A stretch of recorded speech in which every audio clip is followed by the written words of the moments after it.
Ever asked yourself how the best hackers learn their craft?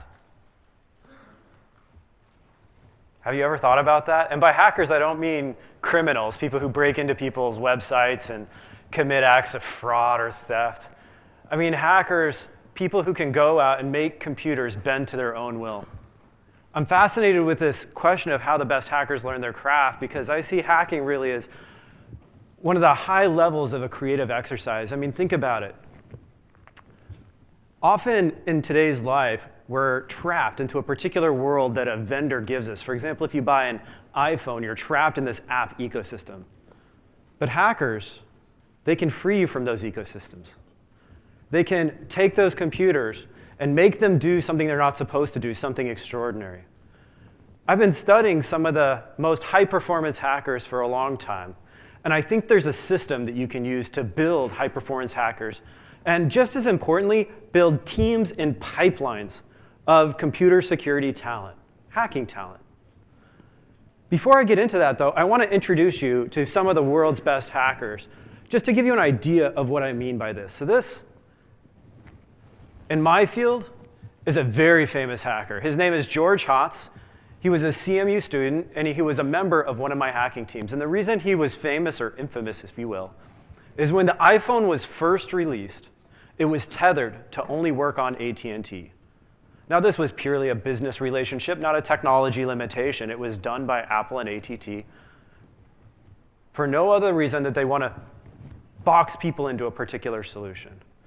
So George Hotz, at 17, came up with the very first iPhone jailbreak. He came up with software vulnerabilities that would allow him to jailbreak the iPhone and install any software he wanted, and in particular, unlock it so it could work on other compatible carriers. And he went on to do other amazing hacks, such as root the PlayStation 3 and find 0 days, brand new undiscovered vulnerabilities in a number of very, very popular products, such as Adobe, Firefox, and so on.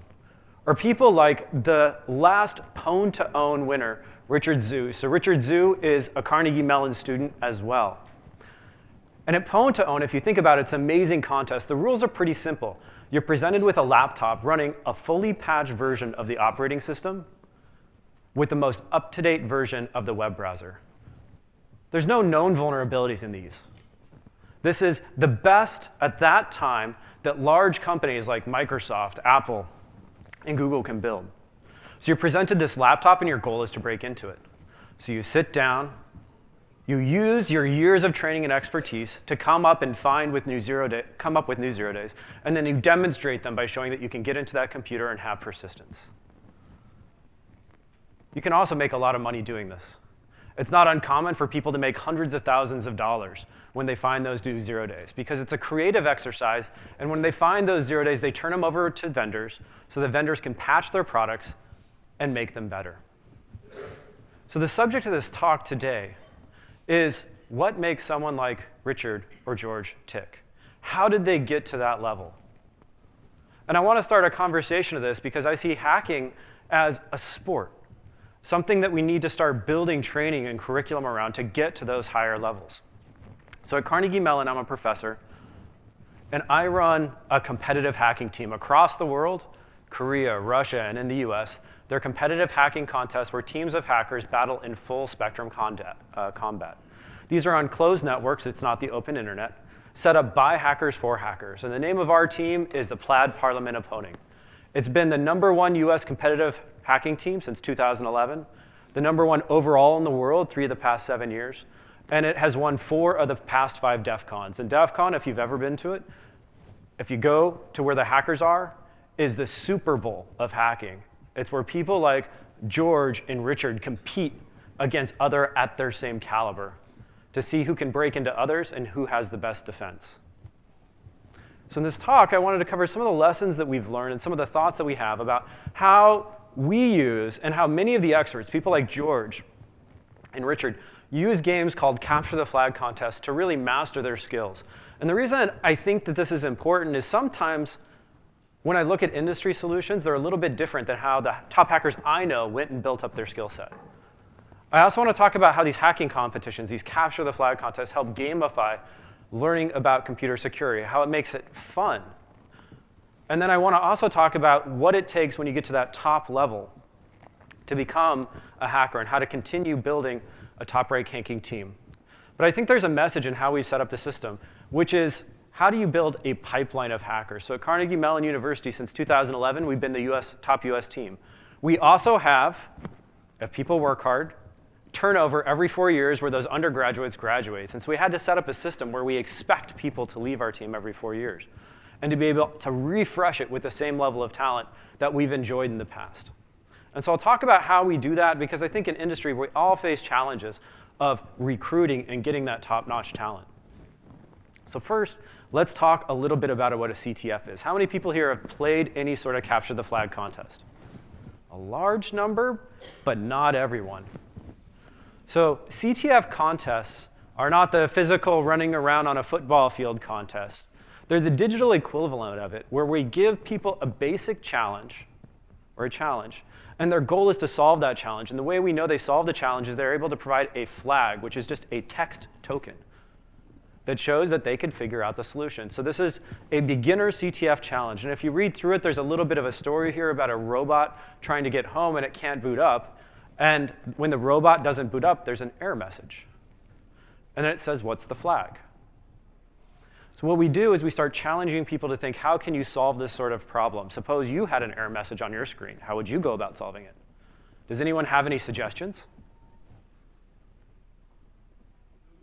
Google! It's the basic thing you do. And so when we started building these contests, the first thing we had to do is start by introducing this notion that you're not confined to just the contest domain. You have to be able to Google. So if you simply Google for that error message, the first thing you'll find, the first hit, is that is a fat file system bug, fat file system error. Now, there's many other ways that you could figure this out, but this is by far the easiest.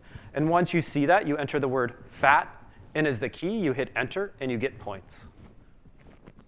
This is the essence of computer security contests. Now, this is a very basic beginner question, but the idea that you present someone with a small challenge, they go and have to do research, figure out the solution. When they get the solution, they present you with the flag, is really the fundamental skill. Capture the flag contests come in several flavors. And I want to talk about the beginning flavor first, which is called Jeopardy-style CTF. Jeopardy-style CTFs start with a set of categories which represent what we would call hacking skills, things like cryptography, forensics, exploitation, and reverse engineering. And as you progress through the game, you get presented more and more difficult problems. So here there's a very explicit way to show the progression from a basic skill all the way to maybe a more advanced skill. But it can be gamified in many different ways. It doesn't just have to be a Jeopardy board. But the essence is, as you go through the contest, you're asked to solve a problem. And then you're given a problem that's just a little bit out of your reach, and you're given a hint on how to go about solving it. And you go and you do some research, you have trial and error, you figure out a way to solve it, you enter in the solution, and then you're given a little bit harder problem, and a little bit harder problem, and a little bit harder problem. And if you think about it, what we've done in Capture the Flag contest is really done with computer security, the same thing we do with any level of education. When you started out learning math, you started out learning basic arithmetic. And once you learned arithmetic, you learned trigonometry. Then you learned algebra. Then maybe you learn calculus. And then after you get your master's or PhD, then you're at the most highest creative levels of mathematics. But it takes someone setting up a pathway for you to get there. And that's what CTFs are about. It's setting up a pathway to get there, from the most basic to the most advanced. The second thing CTFs do is they end up gamifying this experience to make it interesting. Every year, we run a contest called Pico CTF. Pico CTF is a hacking contest geared at US high school students. And the way we run this contest is we have an interactive game where as a player runs around as part of a story, they interact with different objects and they're presented with different challenges, and those challenges represent incrementally harder and harder hacking concepts to master. And through this context of really taking micro steps to get up to mastery, and then putting that in a gamification, you can achieve amazing things. For example, when we look at the hackers that go through Pico CTF, which is geared at high school, they're often, by the end of that contest, doing very advanced tasks such as return-oriented programming or things that the NSA would say, yeah, that's a reasonable skill by taking this approach.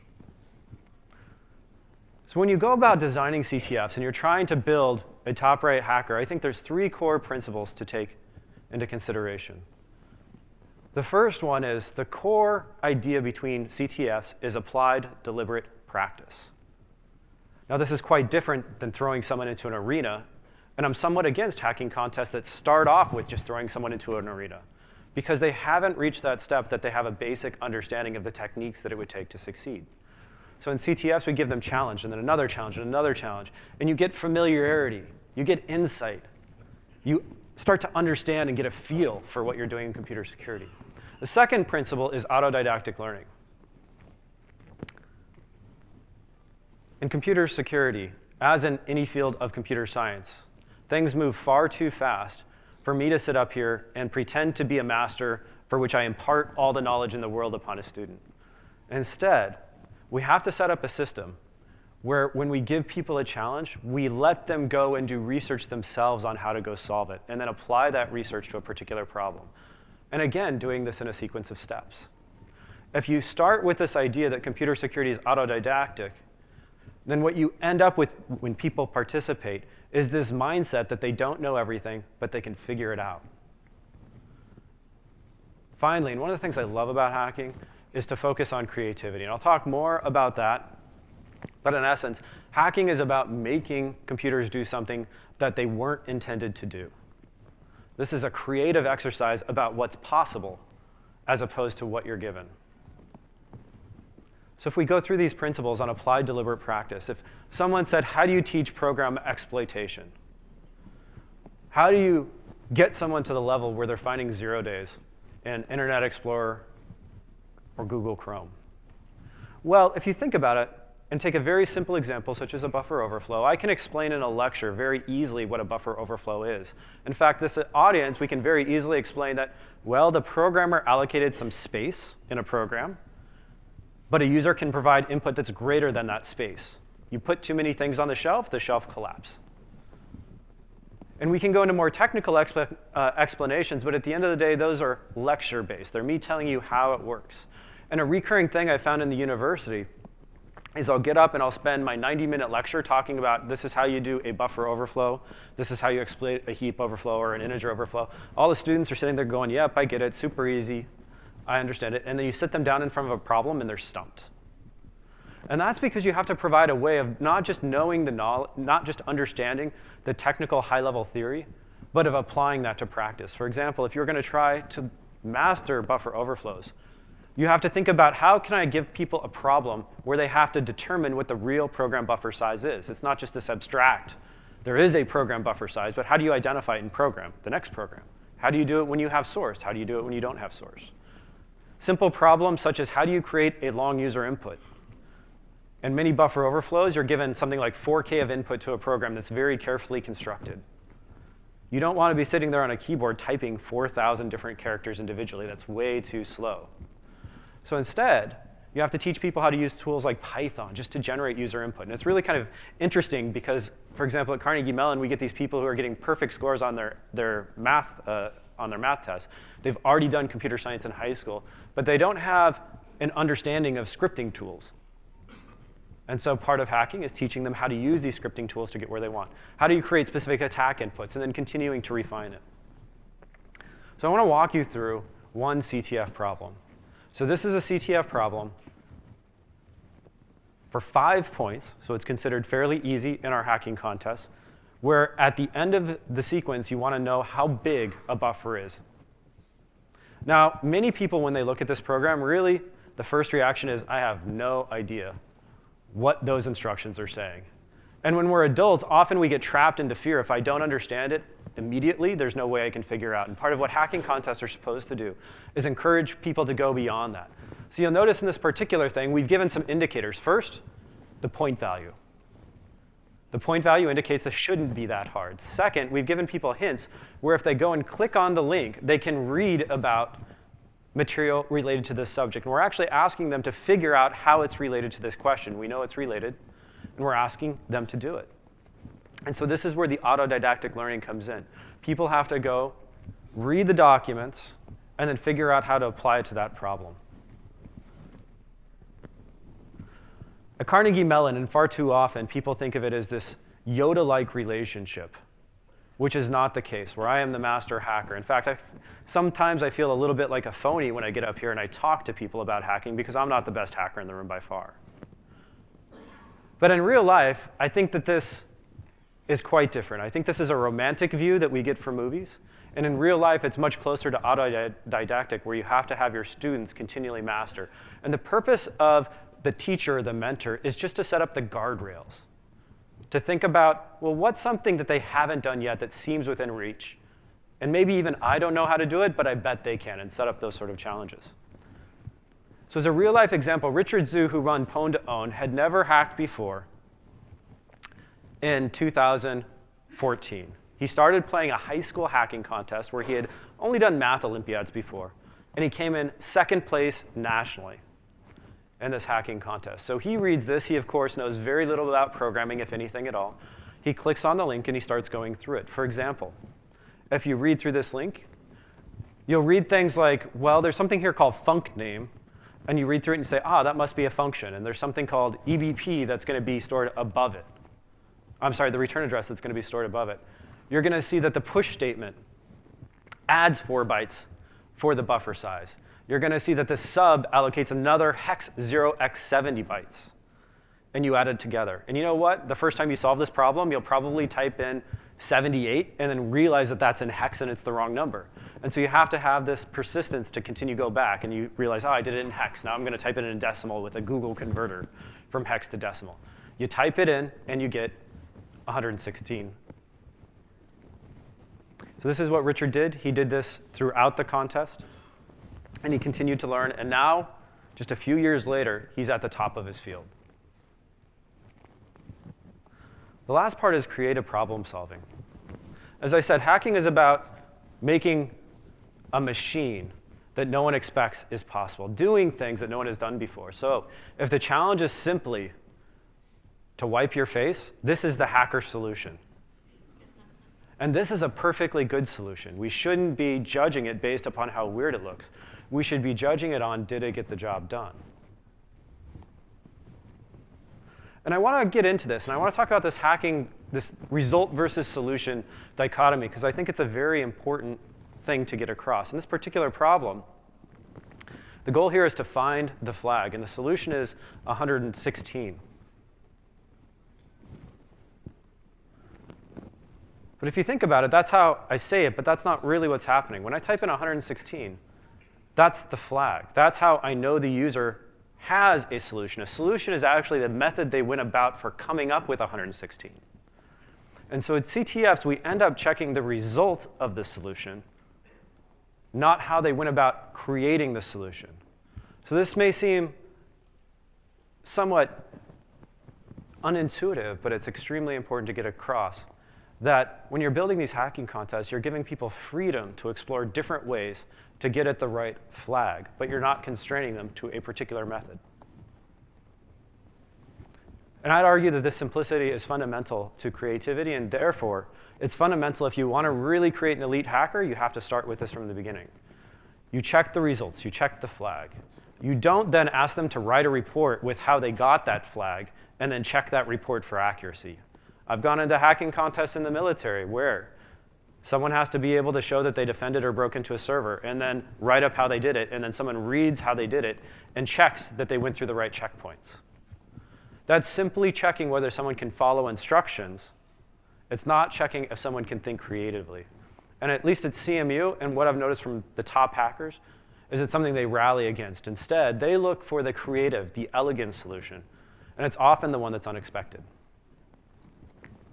So for example, if you take a simple arithmetic problem like what's 2 times 2, you can start very early with kids saying, well, they may say it's 4, of course, because they memorize that. But then you can start getting into what are all the different creative ways that you can answer that question of 2 times 2. And there's many different approaches to answering it, each as good as the other, and each illustrating something unique about mathematics, teaching them to delve deeper into how we go about solving problems. As a real-life example, there was a contest called Hack.im in 2012, where the challenge organizers built a CTF problem where they put up a PHP-powered website made by the organizers. And the organizers created a reference solution just to make sure that you could solve it based upon a particular type of vulnerability they had inserted into the problem called XPath. But remember, we're going to check the result of whether they broke into that website, not whether or not they knew about the XPath vulnerability.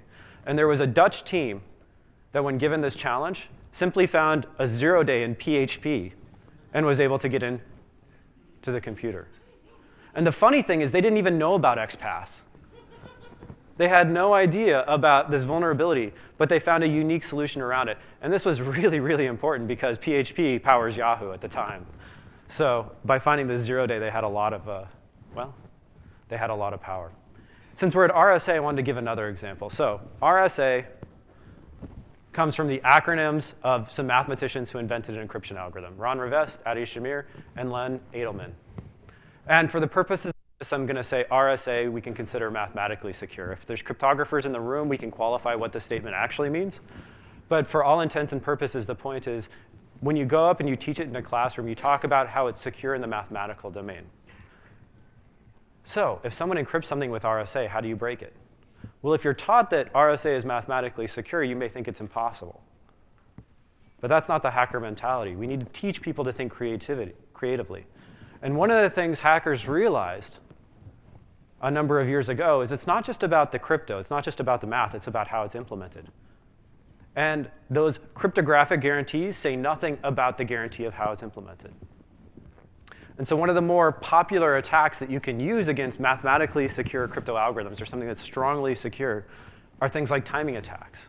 So the way I describe timing attacks is, suppose my wife asks, do I look fat in this outfit? And then I hesitate. She knows the answer, right? Any hesitation reveals information. Any hesitation.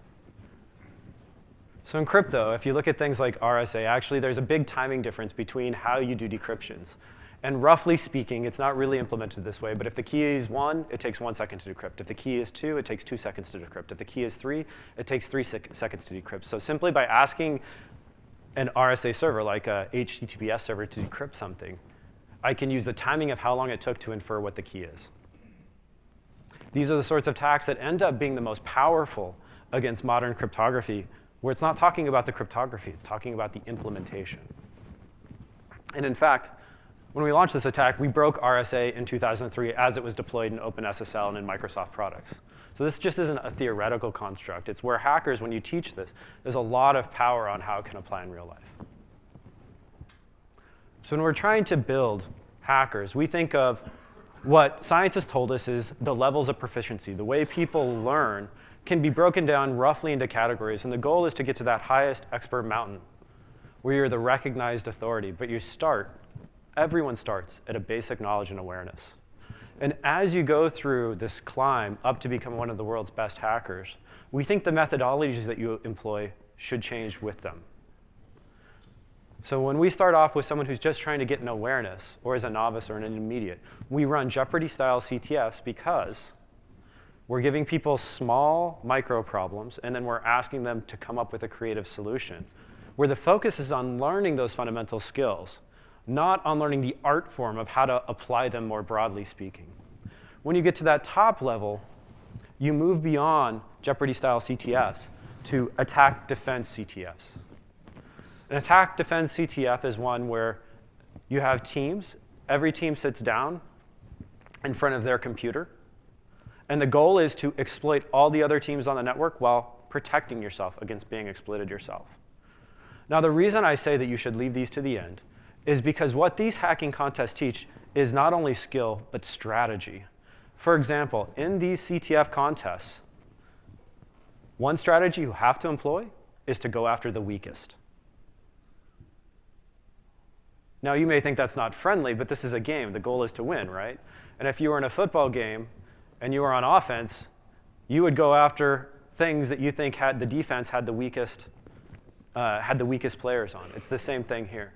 You get into creativity, and you get into new strategies such as if the computer on the very left exploits the computer on the very right, they've actually revealed information. Now the computer on the right has been exploited, but they now also have the exploit if they've been watching their network and can exploit the computer on the bottom. These are called reflection attacks.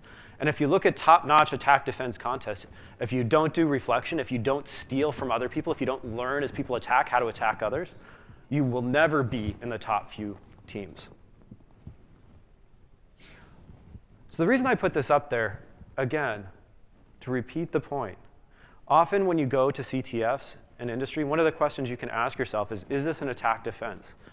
And if your team is already at the elite level, it's a great thing to do. But if they're using this as a way to teach beginners, often it's not, because the strategy techniques that you employ are quite different. And you can end up very quickly, if you're an inexperienced team, just being the one that everyone picks on. So at Carnegie Mellon, we're extremely interested first in growing the computer security field. We feel that currently we have a drought of computer security talent. And if you think about this from an economic standpoint, what you end up with potentially is a lemon market. Meaning that if someone graduates and they know just a little bit about computer security, because there's so many jobs and so few people, you grab them up. And there's kind of a race just to fill all the jobs as to find the top talent. So if you look in the long term, what you have to do is grow the field. You have to have more people, they'll get more competitive, and the competency level will rise. As the competency level rises, computer security in general will get better. The second thing is we want to encourage a large number of people to be exposed. The second is we want to identify the most and promising high school students and attract them to CMU. And third, we want to systematize this. And what I mean by systematize is not do it one-off, but create a repeatable process where we can hit a broad audience, identify the best, and bring them to CMU. So I mentioned we run Pico CTF. You can go to picoctf.com, and you'll be amazed at the poor quality of the graphics. But what's good in Pico CTF are the problems. The problems are interesting. They're created by top-notch hackers. And for that reason, when Pico CTF runs, it's actually the largest online hacking contest. In year one, in 2013, we had 10,000 people play. And what I mean by play is not web hits. I mean solve at least one problem. So these would be engaged users. 2014, we had 12,000. And this last year, we had 18,000 people play. On the bottom, I show a graph of, as people progress, first, what sort of problems that they can solve, but also how many teams of people were able to solve that problem. So for example, this first contact problem, the majority of people were able to solve. Or in this particular thing, out of the sample set, this is all sample data, 1,368 teams could do network traffic analysis. At the end, we had 96 teams. Each team has about 5 people who were able to do return to libc attacks. This is a primitive form of return-oriented programming. For those of you not familiar with exploitation, think of this as the first step towards weaponizing an exploit. And these are high school kids who probably this is their first exposure to computer security. So if you look at those numbers and you stare at them, you'll notice that they create a funnel. You start with 4-digit numbers and you end up with 2-digit numbers. As people progress through the game, we can identify who's better and who's worse. And then we simply go and recruit them. So for example, if we start with 18,000 people playing Pico CTF, that's great. It exposes a large number of people. A lot of those people, even if they're not top scoring people, will go on and play the next year. Or they'll go to college and become interested in computer security and get better.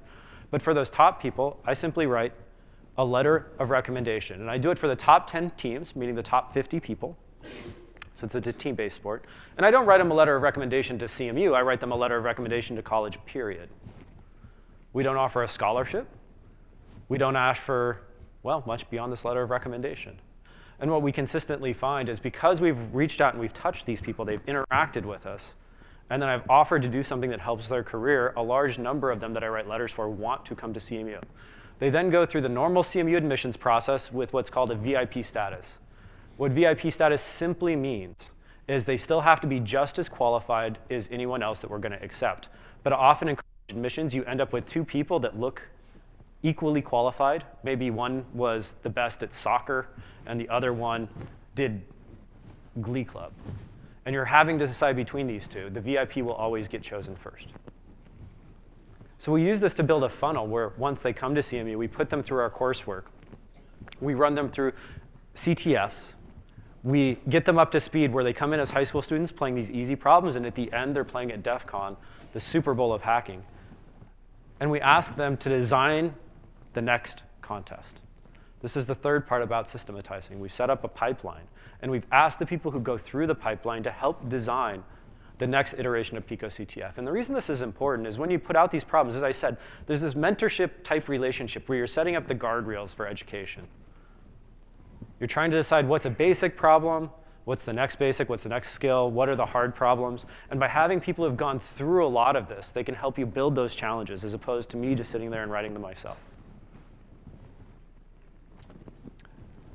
And as I said, it allows us to identify the people who are exceptional. In anything you do, if you look at things like the SAT, the ACT, there's a bell curve of results. That's what it means to be like in the 99th percentile versus the 1th percentile. And this is true for intelligence, this is true for anything. By running Pico-CTF, we're able to identify those people who are on the top of the bell curve for the things we care about, which are the people who are autodidactic and the people who are creative and have the stick-with-itness to go through the entire contest. So in this talk, there were really just two themes. First, CTF problems are an effective way to teach hacking skills. Since 2011, we've been using this at Carnegie Mellon, and we've had continued success. If you go and try to recruit someone from my program, they probably have 7 other job offers, so it's very, very good for students as well. The second is that you can systemize this process. There's nothing unique about what I did. There's nothing really terribly insightful. I've set up a pipeline. We know that you should do this. I've just given you vocabulary for how to go about it. We know that if you want to recruit the best, what it means to be the best is you've measured them against everyone else. If you don't have a measurement, you have no idea how they're the best. We've set up a way to measure it. And the purpose of setting it up wasn't just to have the measurement. It was supposed to be fun and interactive and expose a broader set of people. So some next action items that you could take are to incorporate CTFs into your training. You could build your own. And if you build your own, I highly encourage you to go and pick people to build it who have actually played in CTFs, who know what it's like to design a good problem from a bad problem. If you don't have the resources to do it yourself, you can use a number of online resources. You can use Pico-CTF. You can use hackcenter.com. You can use micro-corruption. There's a variety of open places that you can go and take their content and just have your people go through it. The second is, and the next step of maturity, is to develop this into a system for identifying talent. Now, this talk is about how we've created this hacking team and what I've seen among the best hackers. But I'm also an entrepreneur. I also have a startup. And what I've found is by using this system, I'm able to recruit people to CMU, and then I'm also able to recruit them to my company. And I would put to you that this is a great way to go out as a company and identify in an unbiased way what are the best talent out there for you to be going after. Simply give them a hacking problem, and if they can solve it, then they get the interview. So that's what I wanted to say. I wanted to make sure I left plenty of time for Q&A, and thank you for your attention.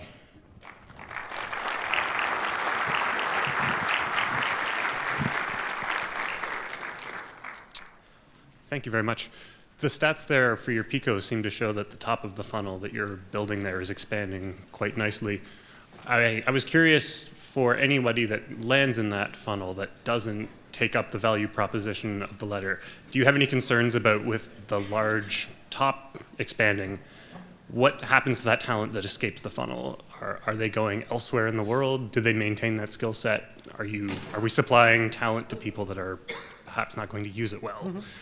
Well, I can tell you when we look at the people who don't come to CMU, which I think is the question, there's a large pipeline. First, one of our goals is just to get people excited about computer security. And so maybe they go into mathematics, they go into computer science, they go into AI or something else. But they at least have that first exposure of solving a few problems. So I'm not really worried about that. Some number of people go on and just play the contest the next year because they played as a sophomore and they're a senior. What I hope is happening is they get excited enough that they don't just come to CMU, even if that they don't have to come to CMU, but they go to college and explore computer security among their own curriculum. I know that there's a university in Florida who's taken this same approach, and they have become one of the big competitors in the CTF scene because they've been able to do it. So it's not just a CMU phenomenon. I think we see people moving to the other colleges.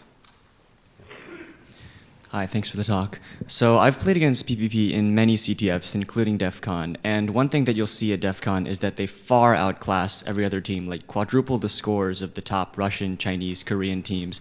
And I'm wondering how you're able, like, what do you attribute to that kind of gap? Because, I mean, presumably Chinese and Korean hackers have started at like 5 years old doing hacking. So I have many theories on this, but I want to see yours.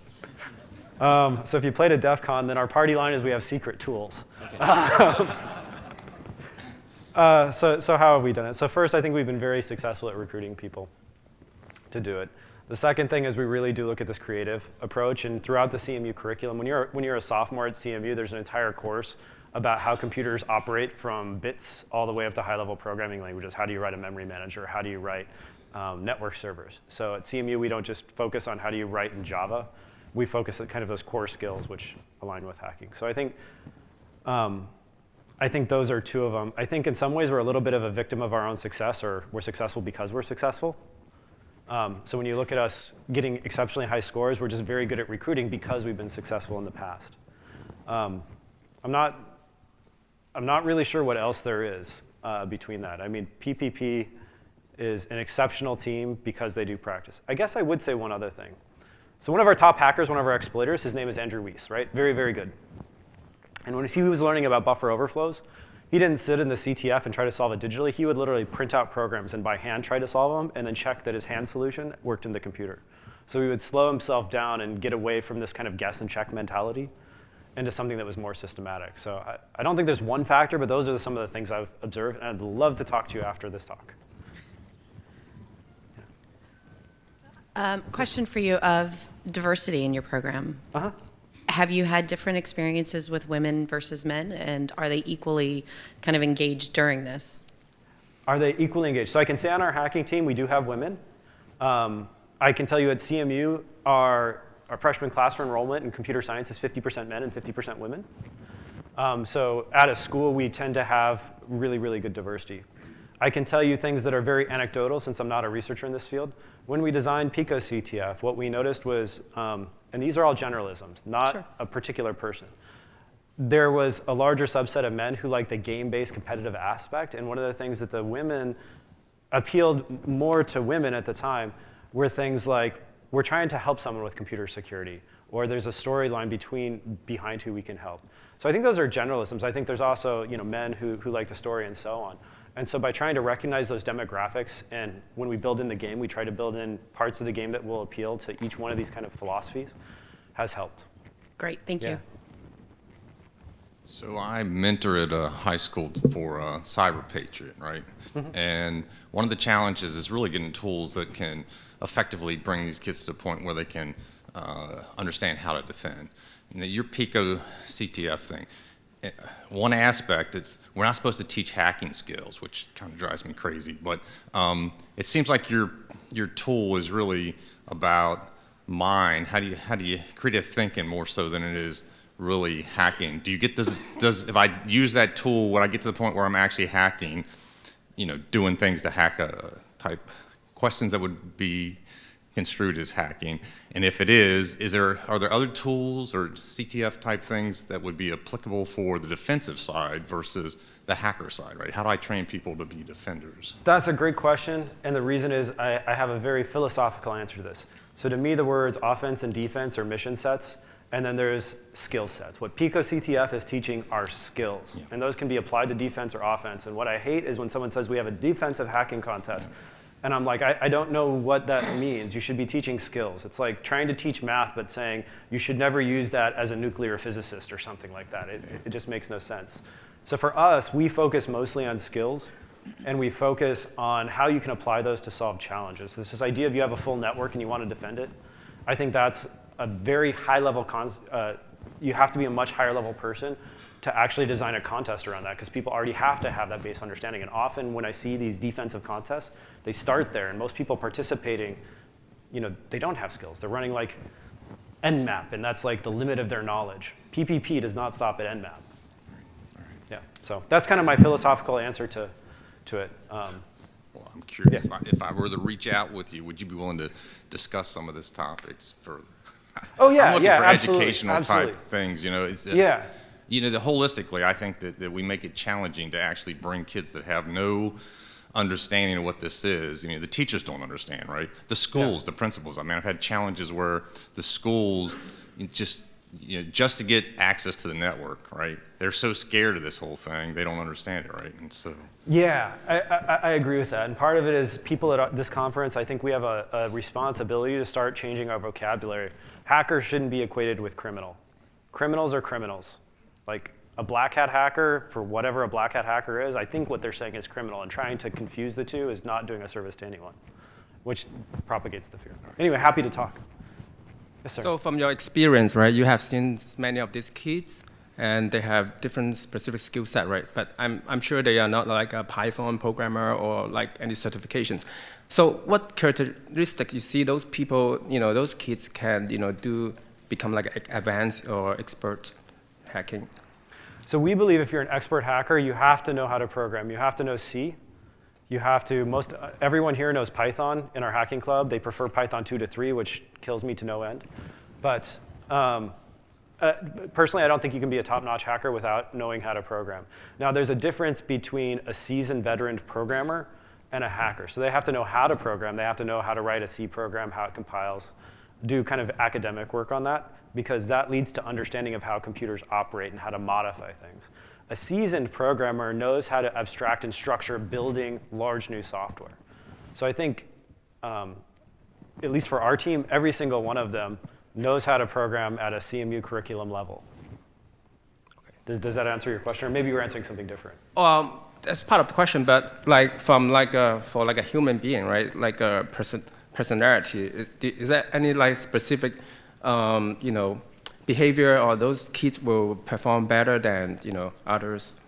Like maybe are they gifted, or they have like a Are they gifted? I have huge sample bias because because they're admitted to CMU. Like just no trying to argue around that, because to get admitted, they've already gotten top scores on the SAT. The second thing is I've tried to test them with the CTF to see if they're gifted in hacking. That's how we get to the elite. There's a different question if you want to say we have someone who's very poor at computer security and we want to have a basic understanding. I think that you would do the CTF approach, but still just focus on the lower level stuff. Most of this talk was about how do you get to that highest level. So how you take someone who's already at the top of their game and make them better. You apply different techniques when they get to that point than you do when you're trying to bring them to level 1. Okay, thank you. Yeah. Any other questions? Well, thank you. If anyone wants to talk to me afterwards, I'm happy to do it. Thank you.